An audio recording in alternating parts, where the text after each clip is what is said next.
Good afternoon. Welcome to the Remove Forum Luncheon Series. We are honored to have Ambassador David Mack with us today. My name is Sonay Kamber. I'm an associate at an international law firm, and I'm also a Fulbright scholar from Turkey. And I'd like to introduce our speaker today. Ambassador Mack comes to us from the Middle East Institute. He's a scholar there. And Middle East Institute is the oldest organization in the whole United States that focuses on modern Middle East.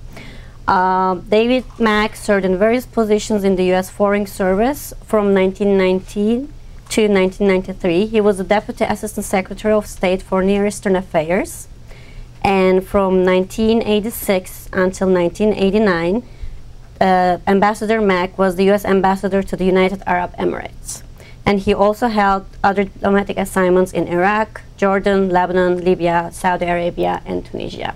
Without further ado, I'd like to leave the floor to Ambassador Mack. Thank you very much, Ms. Sonay.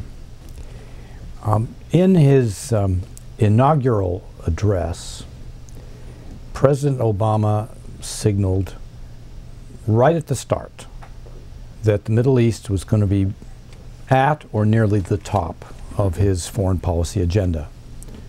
And this has been borne out by the various actions he's taken and the various foreign trips he's made and the foreign visitors that he's met with in Washington during the first 100 days of his administration. Notably, the president emphasized the need for Americans and for our foreign partners alike to be responsible in how they approached hard issues. The whole theme of responsibility ran through that inaugural address, whether it's parents dealing with the education of their children or corporations dealing with our global with the global economic meltdown, or in matters of foreign policy. And the president called for improved U.S. relations with the Muslim world based on two things: shared interests and mutual respect. And if you look at the actions that he and his administration have already taken, that includes a greater willingness by the U.S. administration to consult with our traditional friends, and also a readiness to engage with old adversaries and autocratic and authoritarian regimes. In regard to the latter, President Obama pledged to extend the hand of American friendship provided they unclenched their fists. And since his inauguration, the administration statements and regional travel have very much dramatized determination to move fast and assertively on a wide number of issues. The Middle East has had second place on Obama's agenda, second only to the global economic crisis. And that began his first week in office when he met with senior advisors regarding the Middle East and South Asia. The president has taken an integrated approach to the stalemated Arab-Israel conflict, the challenge of Iraq, complicated problems of regional terrorism and weapons proliferation, and the interrelated issues of Pakistan and Afghanistan.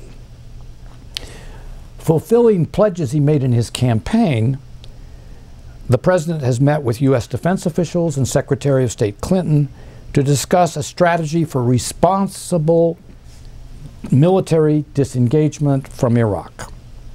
And that's a strategy that officials at the U.S. Central Command, the U.S. Embassy in Baghdad, the Pentagon, under the steady, continuing leadership of Defense Secretary Robert Gates, and the State Department, all of them together started working on this strategy as soon as the results of the election made clear that changes were coming in U.S. Middle East policy.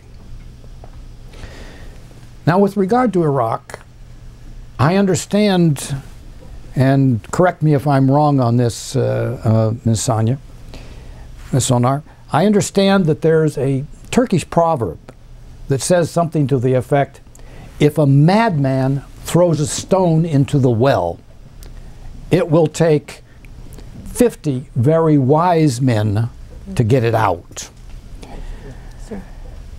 So I think we all know that very serious U.S. mistakes, both in the invasion of Iraq and in its subsequent occupation, created policy dilemmas which offer no easy answers.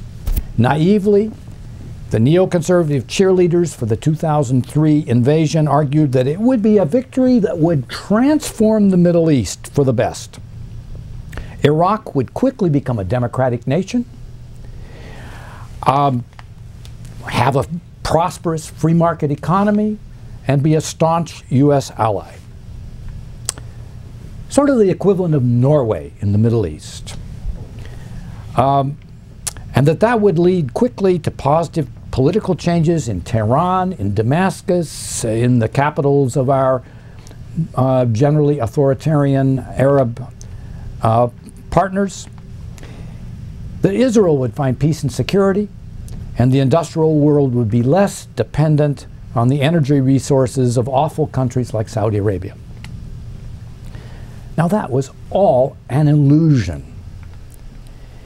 It looked enticing to armchair strategists on the banks of the Potomac and the Hudson and the Thames rivers, but it had very little to do with the harsh realities on the banks of the Tigris and Euphrates rivers. But just as the Bush administration found that there were no silver bullets that would lead to this glorious victory, so it's the case that the Obama administration is finding out there are no fail-safe parachutes either.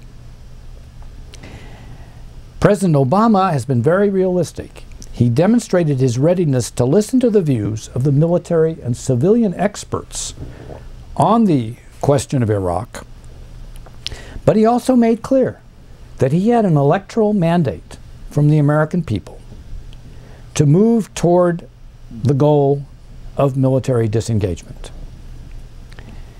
Both Obama and Secretary Clinton have now visited Iraq to underline the importance that the administration attaches to an orderly withdrawal of American forces, particularly American combat forces. We want to do this in a manner that will not add to the turmoil and violence in Iraq or be destabilizing. Nonetheless, the President is not prepared to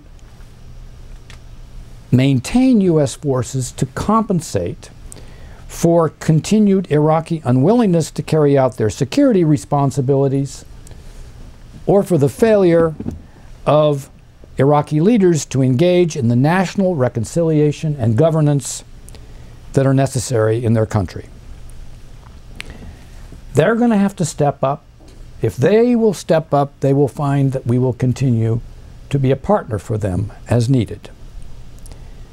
There have been, in addition to the problems that we see, particularly in cities like Mosul and Kirkuk, where there are serious storm signals, there have been positive developments. And that includes much greater security in large parts of the country.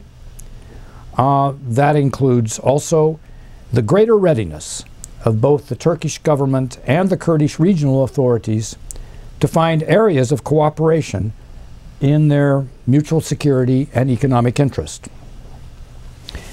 And in this connection, Ms. Sonar, I understand that the Gulen movement has 10 schools in the city of Erbil and recently started a university. So I see that there are various kinds of productive and constructive interactions going on between Turkey and the regional Kurdish authorities. This week, moving on to another issue on this very crowded agenda for President Obama, this week has seen visits to Washington by the presidents of Pakistan and Afghanistan. I'm not going to have much to say about the complicated problems that are involved in those countries, since quite frankly I have very little personal experience in dealing with them. However, it is clear that the approach to those policies has been characterized by the Obama administration's readiness and interest in working collectively, working together with allies and other countries prepared to partner in responsible efforts to restore stability and find peace in those countries. We want to encourage a more robust and effective NATO presence in Afghanistan, but we also recognize that we need to have the positive participation of countries such as Saudi Arabia and Iran, and we welcome that if they will be positive in the way they approach these problems. Now, in sharp contrast to the Bush administration, even while it's dealing with these urgent problems in Afghanistan, Pakistan, Iraq, the Obama administration is not ducking the #1 issue in the region, which is the conflict between Israel, the Palestinian people who share the land where Israelis and Arabs must live together, and Israel's Arab neighbors. That's a conflict that has lasted really for a century now. If you think of the Balfour Declaration, and go back to the period when Great Britain had control in the region, and nearly a century ago issued a declaration that gave encouragement, however inconsistent, to Zionist colonization of Palestine following the partition of the Ottoman state. Then Israel was established with United Nations support and with a very idealistic vision. The reality, however, has been continuing conflict. There are numerous conflicts in the Middle East which would take place anyway if Israel had never existed.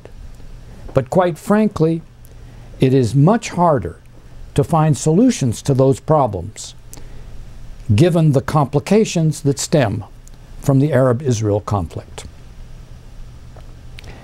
Arab governments have been all too ready, time and time again, to excuse their failures by pointing to Israel. At the same time, the absence of a just settlement for Palestinians and the results of Israeli expansion since 1967 and their occupation of lands in which, in the very near future, Jews will be a minority, if they're not already a minority. The complications of this situation have made it harder and harder to envisage a secure and stable situation for Israel, and it's made it impossible to conceive of a life of dignity for the Palestinians. Jerusalem should be a city of peace for Muslims, Christians, and Jews, but what we see instead is the demolition of homes, the erection of barriers, often barriers between people from the same village, and the splintering of neighborhoods.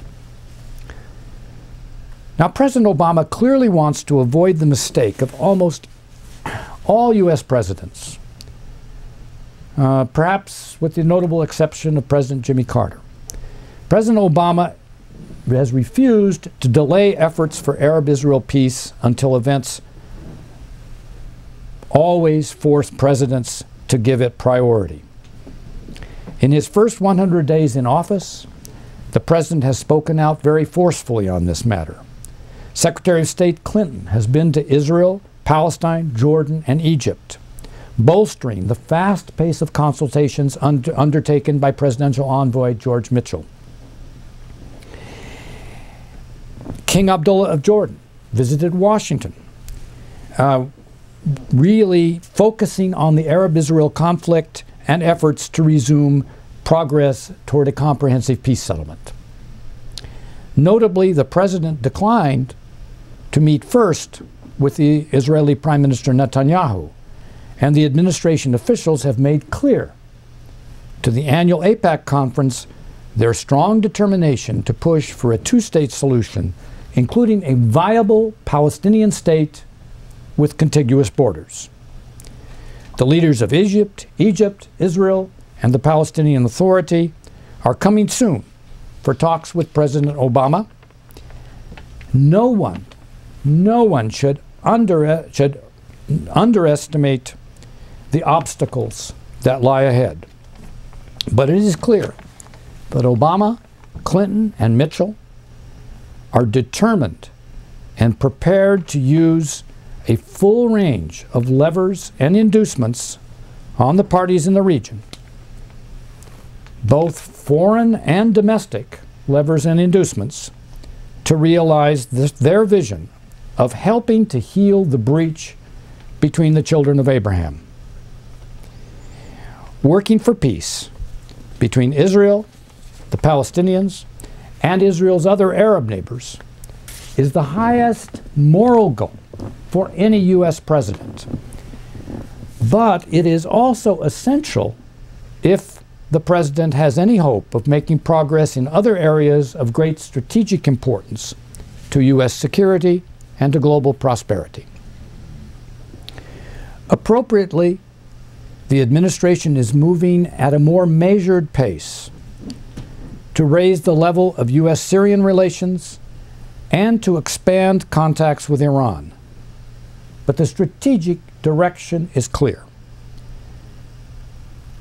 They're being very careful not to alarm the closest allies of the U.S. in the region, and Obama and his senior aides have entered into close consultations with the leaders of moderate Arab states, Israel, and Turkey. And that has set the stage for efforts to reach out to Damascus and Tehran. So let me say a few words about Syria. The relations between Damascus and Washington have had sharp ups and downs over the decades. If you think about it, our ill-fated ventures in Lebanon in the 1980s provided evidence that relying too exclusively on our alliance with Israel and some favored Lebanese parties would lead to disaster. Our failure to consult closely with the Syrian government demonstrated that Syria was in a position to be at least a very large part of the problem if we did not make them part of the solution. Once again, relations have deteriorated sharply since the early 1990s, when Syria joined with the United States as an ally to repel Iraqi invasion of Kuwait. And for a variety of reasons, however, the United States was angry with Syria when we invaded Iraq in 2003. Eventually, we even withdrew the U.S. ambassador and froze our diplomatic dialogue at a very low level. Now, it is incontestable that Syria has a dictatorial regime, a lot of human rights abuses within Syria, that it has a long history of interfering in neighboring Lebanon, and interfering often in a very heavy-handed way. It's also provided refuge to terrorist organizations that at times have created problems in Israel, in Lebanon, and in Turkey. And yet, in the immediate aftermath of September 2001, Washington and Damascus entered, all too briefly, into a period of productive cooperation on a common threat, which was the threat posed by radical extremist terrorist groups using Islam as an excuse for their terrorist activities. A principal basis for that was the existential threat which had been posed to the secular Ba'ath Party regime in Syria by forerunners to Al-Qaeda. And after the events of 9/11, the Syrian authorities provided intelligence that, in the words of an American official testifying before the Congress, enabled us to prevent a terrorist act against large numbers of Americans in a third country. Now, quite frankly, it would be great if we could have gotten that kind of information from, let's say, Denmark. But we have to be realistic. The people who were in a position to provide helpful intelligence and absolutely essential cooperation to the United States were not always our close friends and allies and the people who shared our values. And that's why I think there was a reaching out to countries, governments like the Syrian government, and I'm sorry it couldn't have been continued, and I don't place the blame for that in Washington. I'd say probably most of the blame lies in Damascus, but a certain amount also with Washington. Now, we can see how relations have deteriorated very, very sharply, and getting them back to a more normal relationship is going to take some difficulty. But Washington, after concluding that Syrian cooperation was too limited and we could do without it, has had to pay a serious price.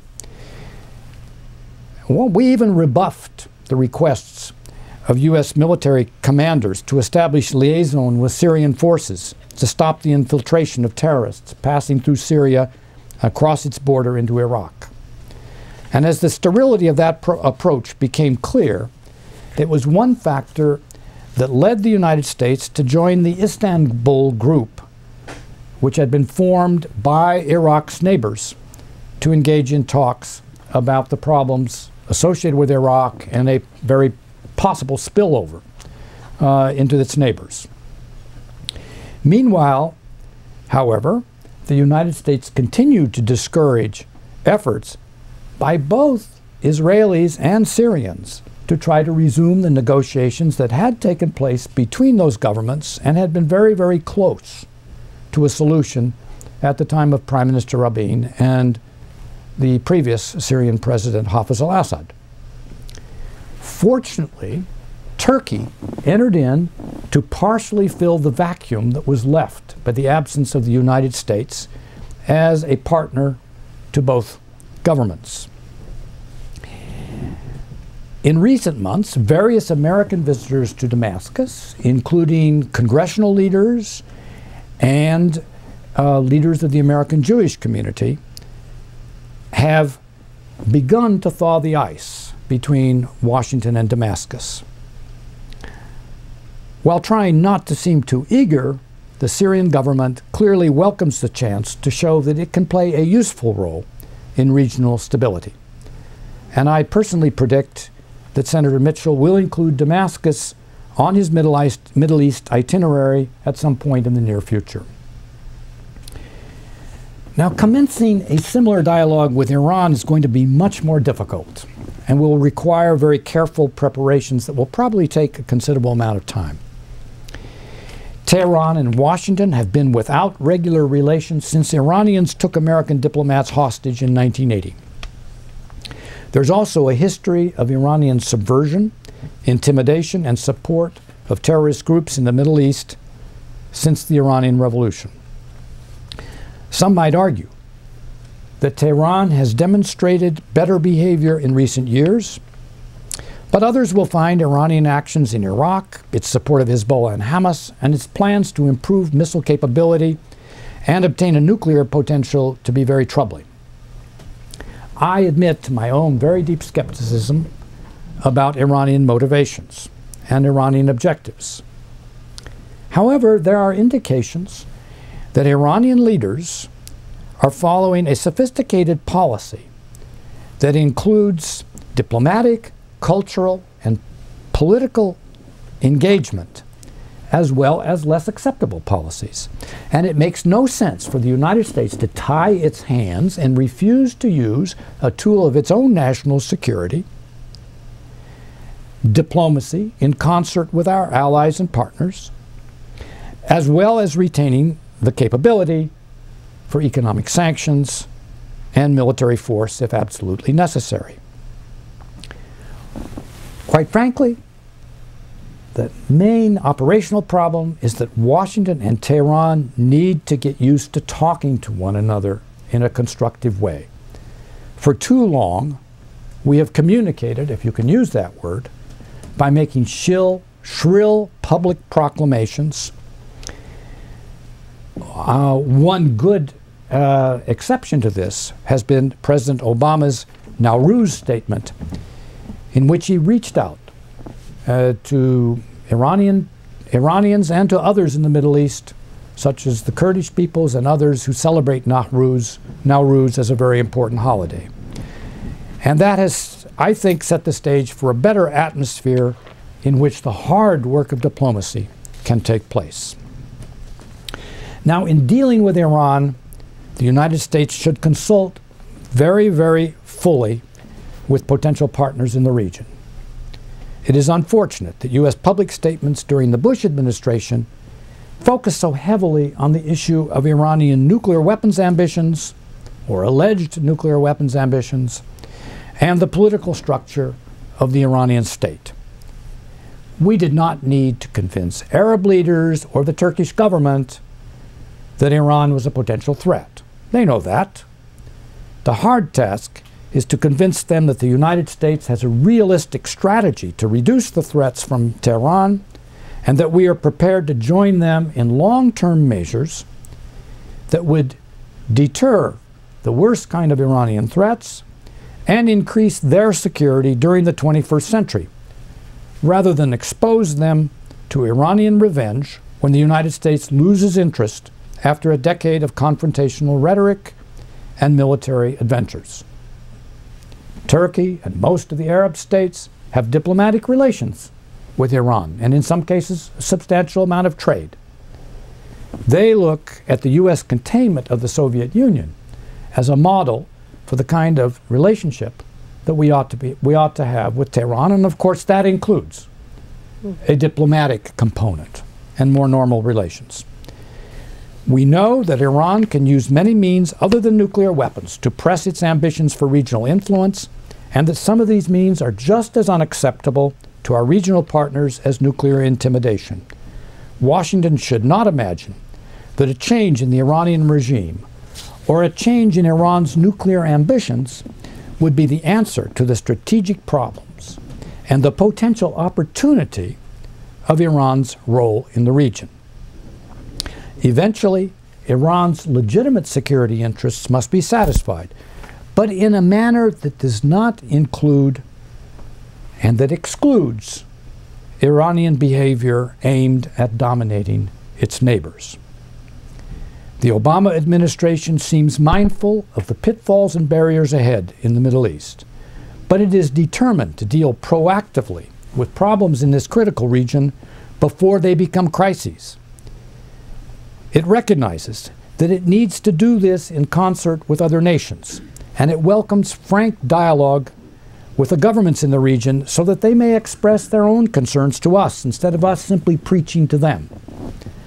While the U.S. has the strength to use military force if absolutely necessary, it prefers not to do so. Thankfully, I think, the day of the American cowboy recklessly moving ahead, regardless of consequences for others in the Middle East, is over. Thank you, and thank you, Ms. Farmer. I look forward to questions from you and others who are here. Thank you so much for your insightful remarks. I'd like to exercise my privilege as a moderator to ask the first question. In your speech, you did not mention the word per se, the public diplomacy or transformative diplomacy in Mrs. Rice's words, but you actually alluded to that a lot, mentioning President Obama's Nowruz speech and the new initiative by his secretary and by the special envoy to the Middle East. Yet we don't see a sharp decrease in anti-Americanism in the Middle East yet. In Turkey, we saw improvements, progress after Secretary Clinton's visit and after President Obama's visit, but Turkey is much better anchored into the West than other Middle Eastern countries. How soon do you think we could expect a real progress, a sharp decrease in anti-Americanism among Middle Eastern societies? Well, I hope that we're not going to see an increase in anti-Americanism, but an understanding that a new American foreign policy toward the Middle East can be something that will benefit all sides. It's not a zero-sum game where we lose and other countries win, or other countries lose and we win. We're talking, as the President said in his inaugural speech, about mutual interests, shared interests, which we approach on a basis of mutual respect. Now, you mentioned transformational diplomacy. If transformational diplomacy means, as you sometimes felt during the Bush administration, that the United States is the nanny to the world and goes around telling people how to improve their domestic situation so that they could be more like the United States, I think that's a sure recipe for causing anti-Americanism.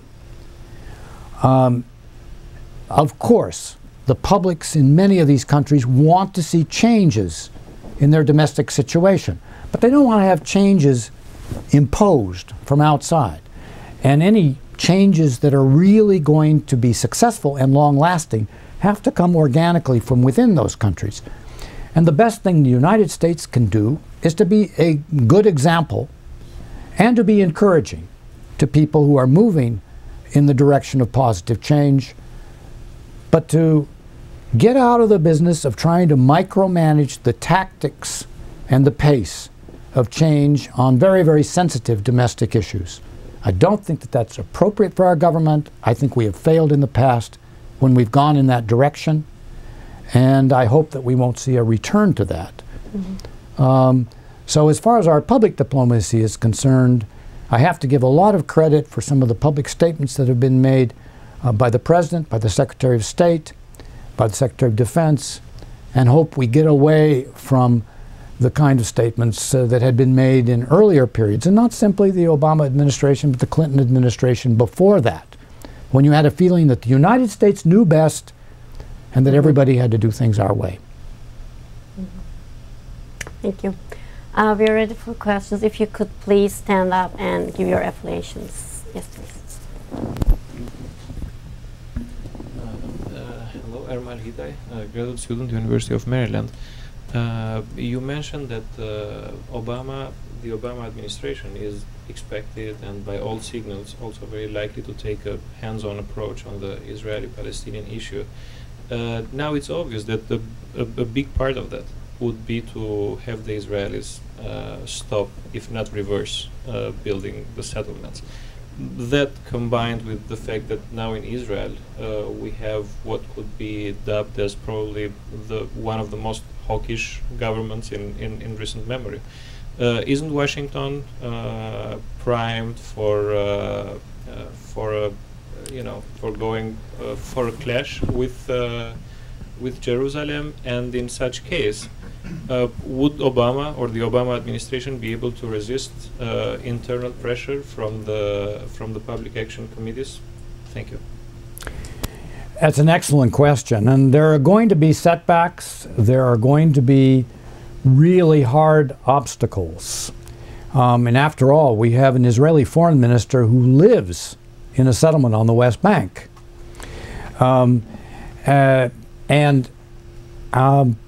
I think we also have to recognize that we had an Israeli Prime Minister, Prime Minister Begin, who had a summer home in the Sinai Peninsula.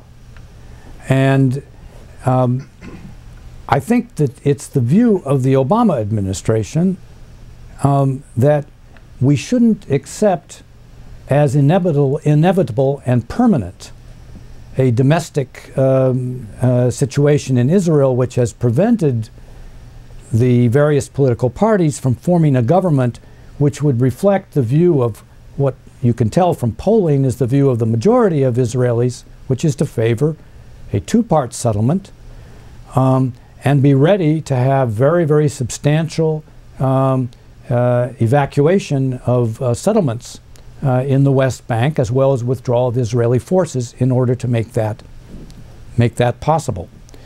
I can remember at various times when it appeared that no progress was possible toward an Arab-Israeli peace settlement, and when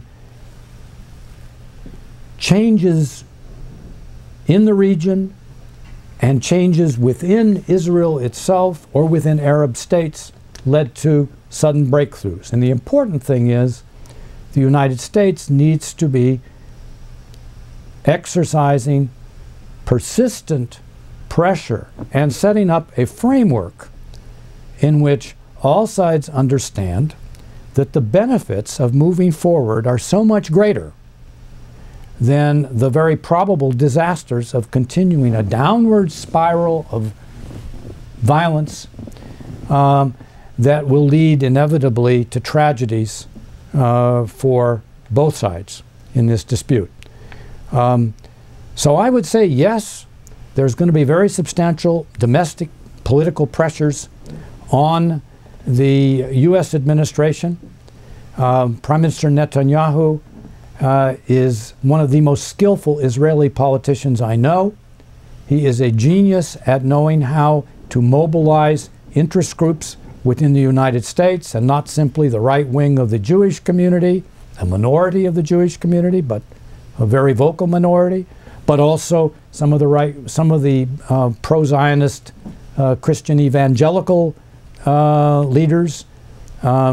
He's very good at doing this, but I think that President Obama and Secretary Clinton will also prove themselves to be very adept in framing these issues in such a way that the very powerful constituencies for peace within Israel itself will demand changes on the part of the Israeli government.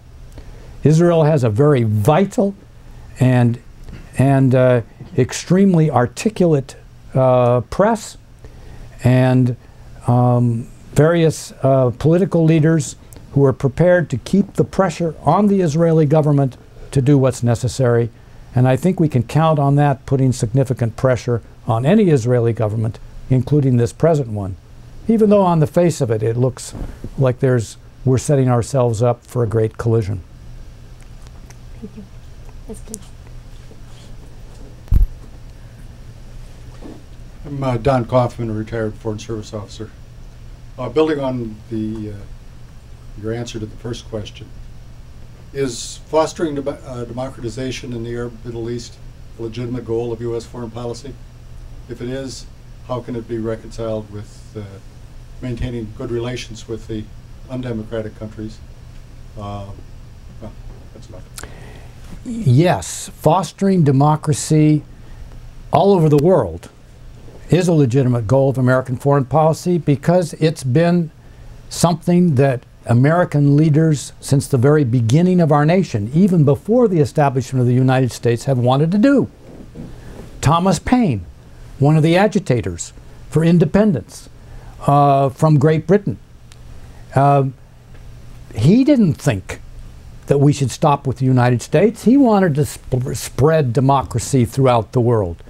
And there have been a whole succession of American leaders who felt that the United States had a special mission in the world, and that mission was to push the idea of democracy and human rights to other countries that were less enlightened than we are. But there also is a very strong realist strain in U.S. foreign policy that recognizes that however desirable, goals have to be pursued in a way that is practical and that it achieves the results you want to see, rather than causing a reaction and counterforces which make it even harder. And I think that the record of the past, I would say 16 years, is that U.S. espousal of democracy in a very intrusive way often caused reactions which were not helpful to those very Democrats and internal dissidents that we wanted to encourage. So I would say that the United States starts by setting the very best example we can in our own society of how to have a tolerant, just, orderly, democratic system. And let people judge. And at the same time, be prepared to do things through educational exchange, through encouraging the interchange of ideas and people, to make it possible for others to understand how they themselves might proceed in those directions. And I am less concerned with the idea that we need to provide a blueprint for everybody of how to organize their societies, which I think is the wrong idea, than that societies everywhere be moving in the right direction. It took the United States, after all, a couple of 100 years to get to where we were. Certainly, at the time our nation was established, somebody like Barack Obama could not be elected president. He wasn't free even to decide where to work or what to do. And it's also the case that at least half of our population, women, had had no political rights at all, even if they had other rights. So before we become too judgmental about the restrictions placed on human rights and political rights in other countries, we should understand that if they're moving, however gradually, in those directions, that's what we need to encourage, rather than becoming too dictatorial about how they go about quickly reaching those goals.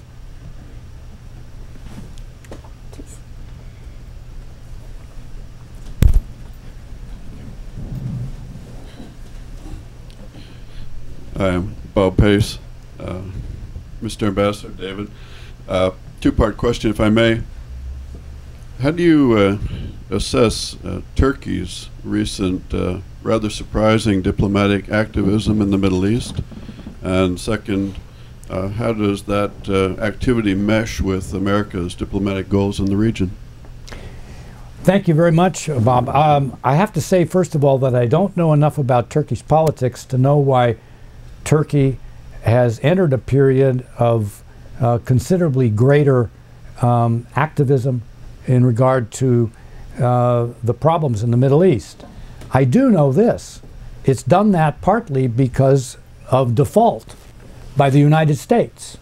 We were not stepping up to the mark. There was a diplomatic vacuum. And fortunately, I think for us and for the various parties concerned, very skillful Turkish diplomacy made a partial compensation for the absence of American diplomacy. I can remember literally scores of times in the past when I was a State Department official when the Israelis would call upon us to help them communicate with the Syrians. And we would, of course, do so.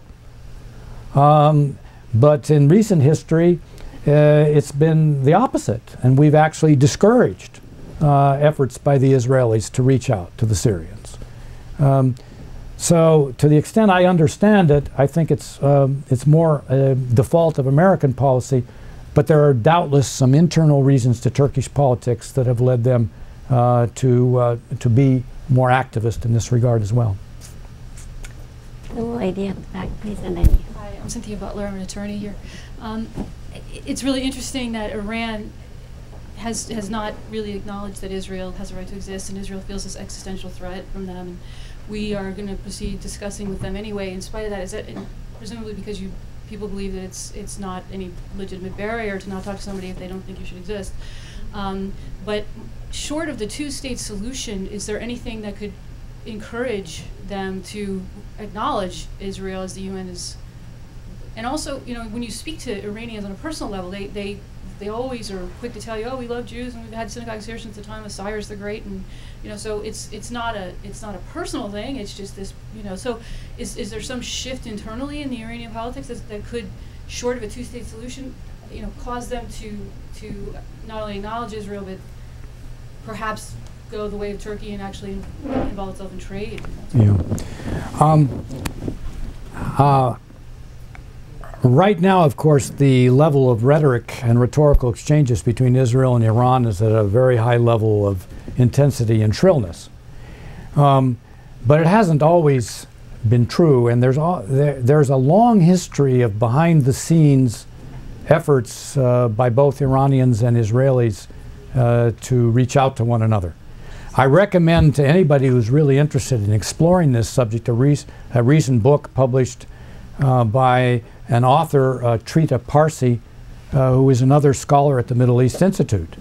And his book describes the tangled relationships and secret contacts among the United States, Israel, and Iran over several decades, and how very often there were secret discussions going on that eventually would kind of misfire because one or another party decided not to continue in that path. But I think the chances are very good that over time there will be a new level of understanding between Israel and Iran. There's nothing immutable about the current Iranian policy toward Israel as expressed by President Ahmadinejad. And there's, I think, nothing immutable about the current Israeli notion that they face an existential threat from Iran. I think that those things can be ameliorated over time. It will help a lot if the United States has some kind of normalized dialogue with Iran so that we can play a useful role. But I suspect also that both Tehran, there are people in Tehran and there are people in Jerusalem and Tel Aviv who are trying to figure out how to get in touch with one another in a very discreet way to try to lower the level of these tensions. And final question, please. Thank you, Ambassador. My name's Steve Sawmill. I coordinate an interfaith group, an interfaith dialogue group in the D.C. area. And another two-part question for you. First, with the background of the refugee crisis, the plight of the Palestinian refugees. With that by way of background, I'd like to ask you first, and I hope you'll answer this. In 1947, 1948, were you to have been a Palestinian with the dictate of partition facing you, how fair do you think that would have been? Or answering from you, the ambassador. I would think, by the way, my father was Jewish. I was brought up Christian, my father was Jewish. I see horrible unfairness there. And I can sympathize with the creation of the Israeli state being seen as the catastrophe. And it's hard for me to say, but I can sympathize with that view. So your view would be greatly appreciated. And then quickly, you said the Obama administration, in looking at the two-state solution, would see the Palestinian state as contiguous territory, yet we have West Bank, Gaza, and East Jerusalem. How do we get contiguous out of that? Sure. Well, Steve, let me address your first question. In 1947, I was 7 years old. I don't know how old you were. But it took me a long time before I knew anything about modern Israel or the problem of the Palestinian refugees. But I very soon learned about a problem that in many ways parallels the current problem. And that includes problems of refugees. And that was a problem that took place, because I come from an evangelical Christian kind of background. And we studied the Bible. You read Genesis. You read about that, in many ways, dysfunctional family of the patriarch Abraham. When I, as a Sunday school student, read about how Abraham's first son, Ishmael, by the Egyptian woman Hagar,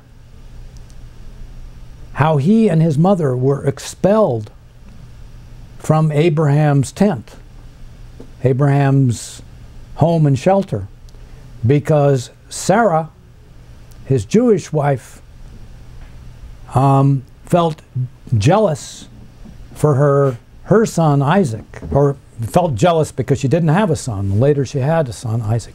Or she felt jealous, that's right, she felt jealous because she saw the baby Isaac playing with Ishmael, and she didn't want that to take place. And so she prevailed upon Abraham to expel them from the tent.